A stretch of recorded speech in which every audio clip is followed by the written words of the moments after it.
Hello, it's Jeffrey Wilson with the Institute for Soul Evolution. Today, I want to talk about something that affects many of us, a lot of us, most of us sensitives for sure, especially super empaths, as I call them. They, what the deal is that they care deeply about authenticity.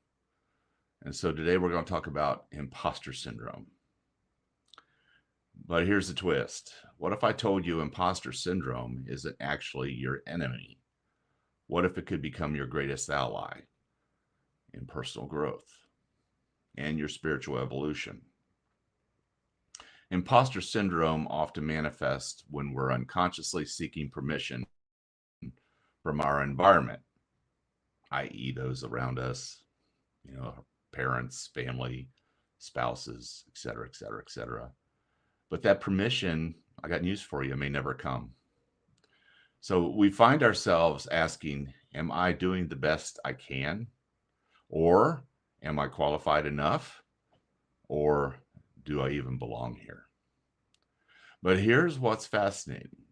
People who experience imposter syndrome are often the most sensitive and alignment focused individuals I have ever seen. Your sensitivity isn't a weakness, it's actually pushing you to question, refine, and deepen your authenticity.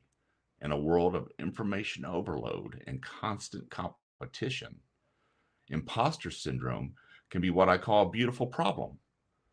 It shows you it shows you care about genuine, being authentic. It actually is a magnificent indicator of that. So, the core issue behind imposter syndrome isn't often a lack of connection, or is often a lack of connection to what we're doing. And that's easy to happen in this world full of narratives and crises and chaos. So, this lack of connection really plays out in our world in many different ways. So, when we feel like we're just regurgitating information or copying someone else's approach, we naturally feel uncertain. We think other people know more, they have better certifications, or I'm not getting this right. This disconnection happens because we haven't put our unique energetic signature on our work. We're operating like we're on a conveyor belt of accuracy, trying to perfectly reproduce something rather than making it authentically ours. So, how do we alchemize or change imposter syndrome? Here's the key.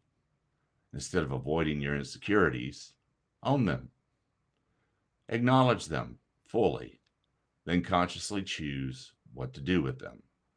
The first step is to imprint your unique energetic signature on whatever you're creating or sharing. Ask yourself, how can I make this authentically mine?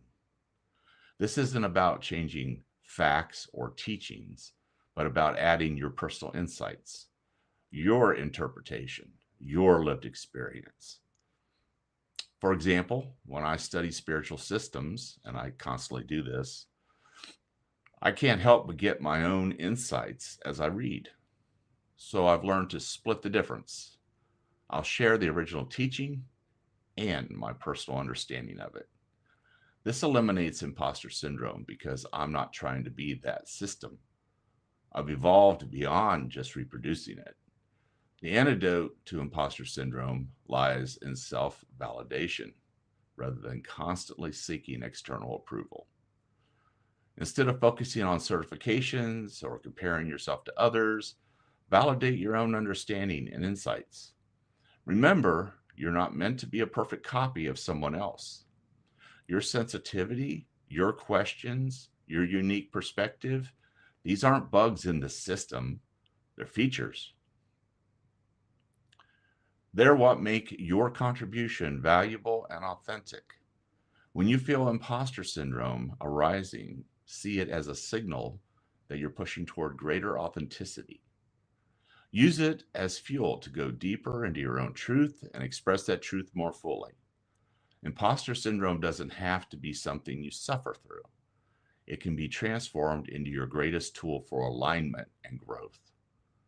The world doesn't need another perfect copy. It needs your unique perspective, your authentic voice, and your genuine contribution. Your sensitivity is not a liability. It's your superpower.